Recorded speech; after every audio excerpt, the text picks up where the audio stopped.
नमस्कार दोस्तों, राजेंद्र सर ने आपके लिए ये वीडियो आसान भाषा में बनाया है। इनके चैनल को सब्सक्राइब और लाइक भी करें। आज हम हिंदी के एक ऐसे शायर की दुनिया में उतर रहे हैं जिनकी पंक्तियां सिर्फ किताबों में नहीं बल्कि सड़कों पर, आंदोलनों में और संसद तक में नारों की तरह गूंजती हैं।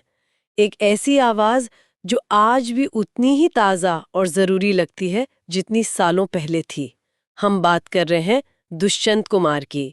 हमारे हाथ में उनके मशहूर गज़ल संग्रह साए में धूप से एक गज़ल है।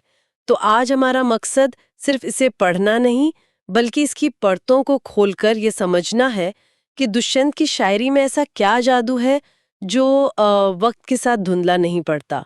उनकी एक पंक्ति है जो मुझे लगता है इस पूरी चर्चा की ज़मीन तैयार कर देती है, हो कहीं भी आग लेकिन आग जलनी चाहिए। और क्या खूब जमीन तैयार की है। ये वो आग है जो उन्होंने हिंदी कविता के कह सकते हैं आंगन में जलाई। गजल जो तब तक ज्यादातर उर्दू अदब की चीज मानी जाती थी, उसे दुष्यंत ने आम आदमी की भाषा, उसके दर्द और व्यवस्था से उसकी टक्कर की आवाज बना दिया।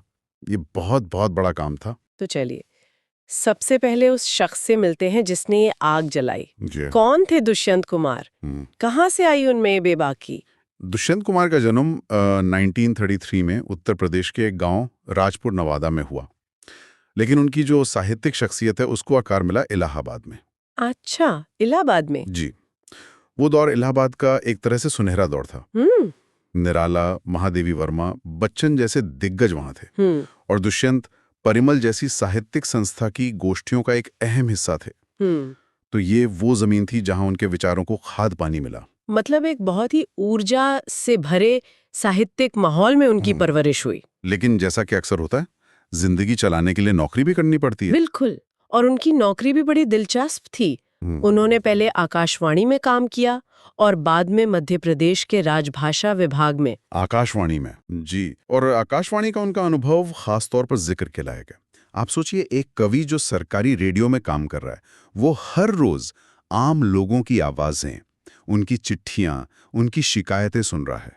मुझे लगता है कि उस अनुभव ने उनकी शायरी को वो जमीनी हकीकत दी जो उसे महफिलों से निकालकर जनता के बीच ले आई। ये तो बहुत दिलचस्प नुक्ता है। यानी उनकी शायरी हवा में नहीं बल्कि असल जिंदगी के तजुर्बों से निकली है। और दुख की बात है कि ये आवाज 1975 में सिर्फ 42 साल की उम्र में हमेशा के लिए खामोश हो गई। हाँ, ये हिंदी साहित्य का एक बहुत बड़ा नुकसान था। लेकिन इतने कम वक्त में भी वो जो विरासत छोड़ गए वो कमाल की है। उन्हें हिंदी गजल का प्रवर्तक कहना कोई अतिशोक्ति नहीं।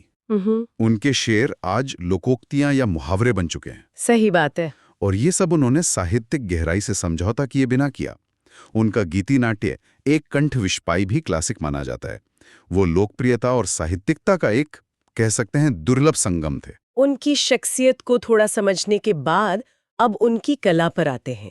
स्रोत में गजल की बनावट के बारे में कुछ तकनीकी बातें हैं, जैसे हर शेर का आजाद होना।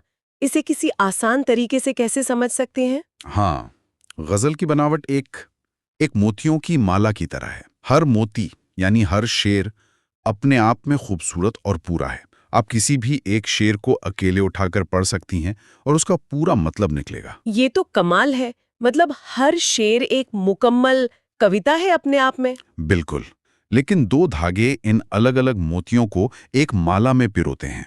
पहला धागा है रूप का, जिसे हम तुक या काफिया रदीफ कहते हैं।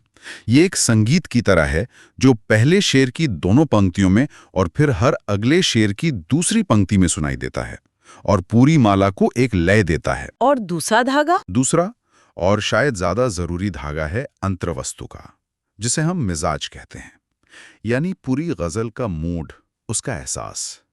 अगर एक मोती गुस्से का है तो दूसरा भी उसी आग में तपता हुआ महसूस होगा, भले ही बात किसी और चीज की हो रही हो।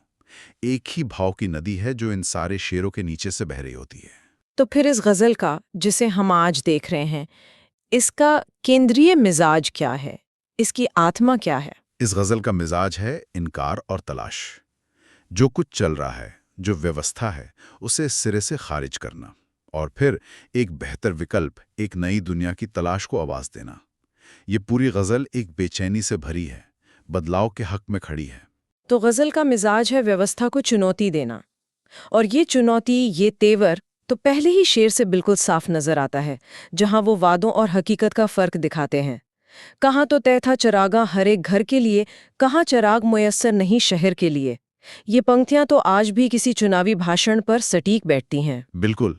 और शब्दों का चयन देखिए, चरागा। हाँ, चरागा यानी दियों की कतारें, रोशनी का उत्सव। जी, वादा हर एक घर के लिए इस उत्सव का था। और हकीकत क्या है? पूरे शहर को एक चरागा तक नसीब नहीं है। ये सिर्फ वादे और हकीकत का फर्क नहीं है, ये उम्मीद और नाउम्मीदी के बीच की खाई को दिखाता है। ये उस सपने के टूटने की आवाज है जो आजादी के बाद देखा गया था। और यहाँ से मायूसी और गहरी होती जाती है। अगली पंक्ति तो मेरे जहन में अटक गई है।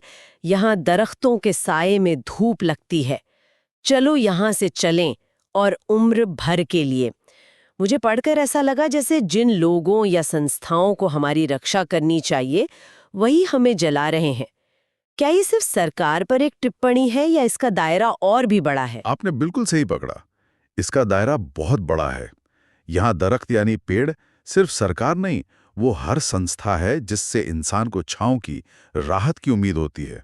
चाहे वो न्यायपालिका हो, पुलिस हो या कोई और सामाजिक ढांचा। सही। जब वही दरख्त धूप देने लगें, जब रक्षक ही भक्षक बन जाए, तो इंसान के पास वहां से हमेशा के लिए चले जाने के अलावा क्या बचता है? एक बहुत ही गहरी निराशा और मोहभंग की स्थिति है। इसी मोहभंग के बीच वो आम लोगों की हालत पर एक ऐसा शेर कहते हैं जो चुभता भी है और सोचने पर मजबूर भी करता है। न हो कमीज तो पांव से पेट ढक लेंगे। ये लोग कितने मुनासिब हैं इस सफर के लिए। ये सिर्फ गरीबी का बयान नहीं है, इसमें गहरा तंज छुपा है। ये गहरा तंज भी है और एक समाजशास्त्रीय टिप्पणी भी। ये सिर्फ लोगों की सहनशीलता की बात नहीं है। ये उस चीज को छूता है जिसे हम सीखी हुई लाचारी कहते हैं, लर्न्ड हेल्पलेसनेस। अच्छा। शायर दिखा रहा है कि व्यवस्था कैसे लोगों को उनकी बुरी हालत का इतना आदी बना देती है कि वो विरोध करना तो दूर, उसी में जीने के तरीके निकाल लेते हैं। और फिर शायर शासकों की नजर से कहता है कि वाह, ऐसे लोग इस सल्तनत को चलाने के लिए कितने फिट बैठते हैं। जो सवाल नहीं पूछते, जो चुपचाप सब सह लेते हैं। ये उदासीनता नहीं, ये एक ऐसी हालत है जो व्यवस्था ने बड़ी मेहनत से पैदा की है। लेकिन दुष्यंत पूरी तरह नाउम्मीद भी नहीं होते। इसी अंधेरे के बीच वो एक उम्मीद की किरण दिखाते हैं। खुदा नहीं न सही, आदमी का ख्वाब सही, कोई हसीन नजारा तो है नजर के लिए। ये गजब का संतुलन है। बिल्कुल। और ये शेर महान शायर गालिब की परंपरा को आगे बढ़ाता है। यहाँ दुष्यंत कह रहे हैं कि ठीक है, मान लिया कि ईश्वर नहीं है, मान लिया कि कोई आदर्श दुनिया या यूटोपिया नहीं है, लेकिन इंसान के पास सपने देखने की जो ताकत है वो अपने आप में एक बहुत खूबसूरत चीज़ है। ये सपना ही हमें आगे बढ़ने की हिम्मत देता है। ये इंसानियत की सबसे बड़ी ताकत को सलाम करने जैसा है। और इसी सपने की ताकत के साथ शायर अब सीधे सीधे व्यवस्था से टकराता है। वो खुद को और सत्ता को आमने सामने खड़ा कर देता है। वो मुतमईन है कि पत्थर पिघल नहीं सकता, मैं बेकरार हूं आवाज में असर के लिए। यहाँ वे और मैं का संघर्ष साफ दिखता है। यही इस गजल का दिल है। वे यानी सत्ता, निजाम, एस्टैब्लिशमेंट। वो मुतमईन है, यानी पूरी तरह आश्वस्त हैं कि ये पत्थर, यानी आम जनता, हाँ आम जनता, कभी नहीं पिघलेगा, कभी नहीं बदलेगा। वो जड़ हो चुकी है। लेकिन मैं यानी शायर, कलाकार, चिंतक, वो अपनी आवाज की ताकत पे यकीन करता है। वो बेकरार है ये देखने के लिए कि उसकी आवाज कब असर दिखाएगी। ये तानाशाही और अभिव्यक्ति की आजादी के बीच की शाश्वत लड़ाई है। एक तरफ पत्थर की ताकत है, दूसरी तरफ आवाज का यकीन। इस पूरी गजल में एक और शेर है जो इसी टकराव को और तीखा कर देता है।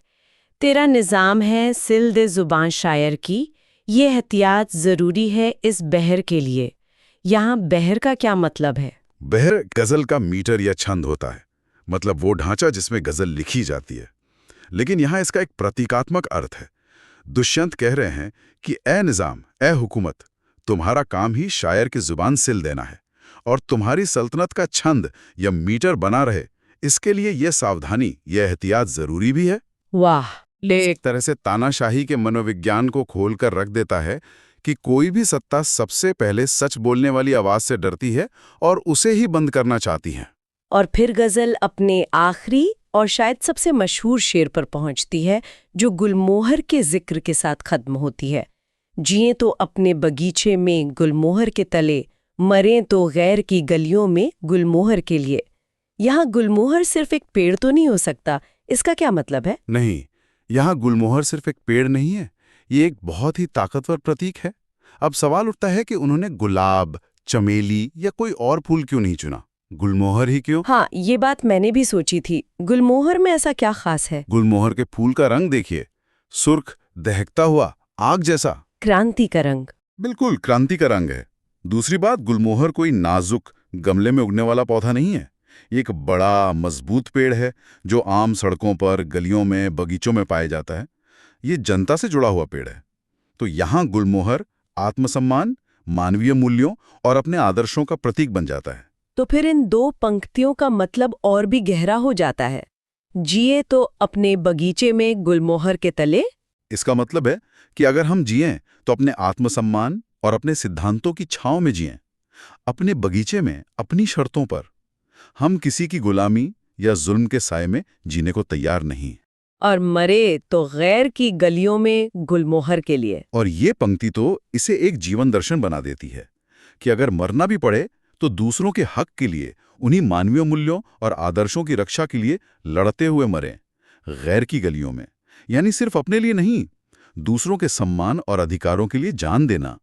ये निजी स्वतंत्रता को सामाजिक जिम्मेदारी से जोड़ने वाली एक अद्भुत पंक्ति है। वाह! तो कुल मिलाकर दुष्यंत कुमार की ये गजल सिर्फ कुछ शेरों का मजमुआ नहीं, बल्कि एक पूरा घोषणा पत्र है। ये व्यवस्था के खिलाफ एक चार्जशीट है, ये आवाज की ताकत में यकीन है, और ये एक बेहतर जिंदगी जीने का दर्शन भी देती है। आपने बिल्कुल सही सारांश दिया। उनका काम ये दिखाता है कि गजल जैसी पारंपरिक विधा को कितनी शिद्दत से समकालीन राजनीतिक सच्चाइयों को बयां करने के लिए इस्तेमाल किया जा सकता है। उन्होंने हिंदी कविता को एक ऐसी जबान दी जो सड़क पर भी उतनी ही सहज थी जितनी साहित्य की किताबों में। वो एक पुल थे। और जैसा कि स्रोत में बताया गया था और हमने भी महसूस किया, इस पूरी गजल का मिजाज ही बदलाव का है। ये लगातार हमें ये एहसास कराती है कि जो चल रहा है वो ठीक नहीं है और इसका विकल्प खोजना ही होगा। ये हमें सहज होने से रोकती है। और शायद यही आज उनकी सबसे बड़ी प्रासंगिकता है। वो हमें बेचैन करते हैं। उन्होंने एक जगह कहा था, मैं जिसे ओढ़ता बिछाता हूँ वो गजल आपको सुनाता हूँ। उनकी शायरी उनकी जिंदगी थी। और इसी चर्चा के अंत में एक सवाल मन में उठता है जो उन्होंने उसी शेर में उठाया था, तेरा निजाम है सिल दे जुबान शायर की। आज के डिजिटल दौर में जब हर कोई एक शायर है, हर किसी के पास एक मंच है, तब जुबान सिलने के तरीके क्या हैं? और आज की वो असर वाली आवाज कौन सी है जिसके लिए कोई बेकरार हो? ये एक ऐसा सवाल है जो दुष्यंत हमारे लिए छोड़ गए हैं। नमस्कार दोस्तों, तो आपने इनके चैनल को सब्सक्राइब एवं लाइक नहीं किया तो अब कर दीजिए। धन्यवाद।